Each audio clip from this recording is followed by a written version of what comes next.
chat room right now. Okay, guest 4915 said, nobody wants to see people drink their own pee. He's furious. He said, that's funny. They're actually appeal to your audience or lose them. Guest 4915, can you please call the show if you want me to debate having the boy drink his urine? Here's our number. Okay, Devin? There is no debate. It's fine. Guest 4915, will you please call in? I won't divulge your name or anything like that. I want you to explain why you don't like us doing that, okay, in like 30 minutes. In the meantime, huh? Okay, all right. Let's see. Guest 4915, will you call the show? 8889-LUVCHAT. Your doomed guest, 4915. 4915, please call LUVCHAT.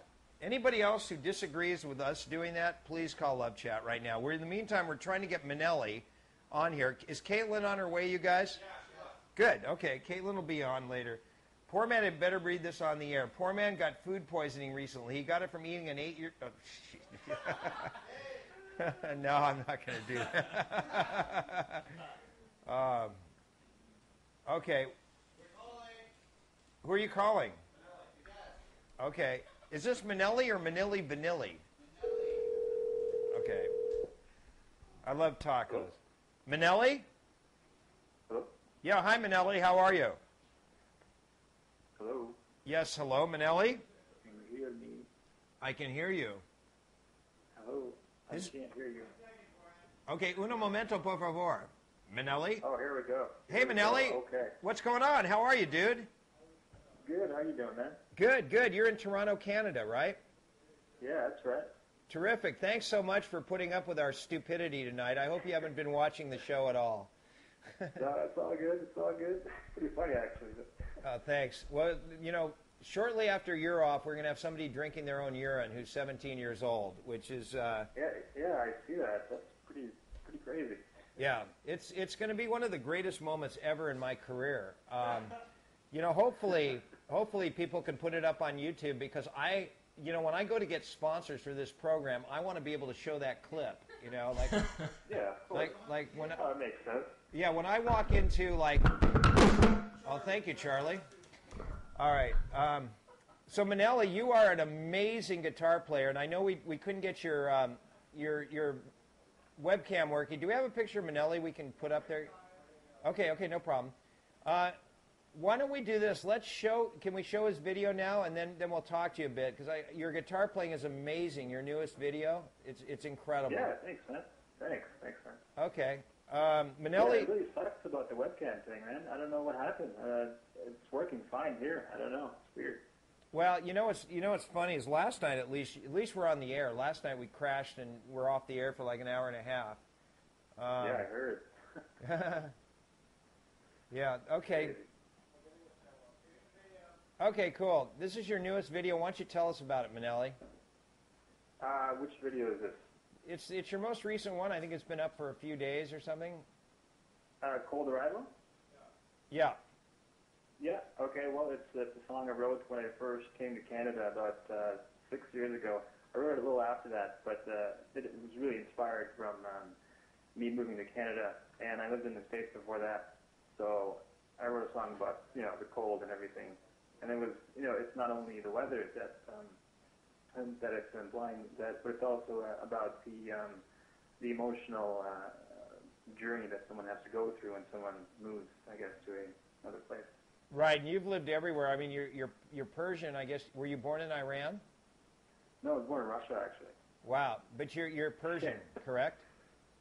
Well, I'm sorry? You're Persian. Yeah, we are Persian. Yeah, that's right. But I've never been there. I've never lived there before. So. Right. So where have you lived? You were born in Russia. And what countries have you lived in? Yeah, I lived in Germany for 9 years, the first 9 years of my life, and then I moved to America for 9 years, and then America actually kicked me out of the country, so we claimed refuge in Canada here 6 years ago. Why did they kick you out of the country? Because our status was pending for 9 years, and then basically when the Homeland Security Act passed, we were under that whole list of people, get the fuck out of there. You know, people with you know, lineage to a country that's, you know, That's the axis of evil. I think that's what they're calling it. Are you serious? Because you were Middle Eastern, they kicked you out of the U.S.? Yeah. That's wow. Yeah, it's pretty messed up, but I can look back at it now and laugh at it. So it's pretty funny. I'm happy where I am now. So it's, yeah. Can you go back into the U.S. or are you banned from the U.S.? that's another good question. I actually have a 10-year bar because they gave us 30 days. They gave us literally 30 days to leave the country, and then we had to sell our house, our cars, all of our paintings. Both my parents are artists with a lot of artwork, so we had to sell everything. And we didn't leave after 30 days. We actually left after about 45 days or something like that. So then when that happened, and I tried to go back into the States, they said, whoa, you got a 10-year bar because you broke the law. You didn't leave after 30 days. You left after 45 days. And then, bam. So until 2013, I need a waiver to enter the States. Dude, that's awful. I mean, I've never... Yeah. Did they do that? Was that done to a lot of Middle Eastern people, not just you guys? Yeah, it wasn't just us. But the thing is, we went public with it. We went to the newspapers, to TV stations, and we try to, tell people what's happening. Because, like, my family is, full of artists. And all we ever did, we have no criminal records whatsoever. We always supported the community with arts and stuff. So it was just such a ironic thing that happened to us. Wow. Dude, that sucks. Yeah. That's amazing. Well, I apologize for our country doing that to you. Seriously. I mean, not that I had any control over it, but that's awful. Yeah. Yeah. But, it's just, I mean, what does everybody else watching think of that? That's awful. They kick him out of the country just because he's from the Middle East, Yeah. They gave his family 30 days notice after the Homeland Security Act to leave the country because they were Middle Eastern and they thought that they were like suspected terrorists, I guess. And so they're living in Canada now, unable to go back into the U.S. They had 30 days to sell their house, all their artwork and everything, and get out. Yeah. Yep. All right. But with going through such a thing, you can imagine how much art can come from that. Because if that didn't happen to me, all the songs that I've written so far wouldn't have even hit daylight. So it's really, although it's a really tragic thing that happened to me, it's also a very positive thing in a way because I've written so many good things out of it. And I've gotten, I'm in a good country right now, so it's good. Yeah. Well, like I said, I apologize for America doing that to you. I mean, obviously, yeah. Not your fault. Yeah. Give it up for Maneli, you guys. Yeah. All right, let's take a look at your music. You're a great musician. Besides that, and here's Maneli on Love Chat.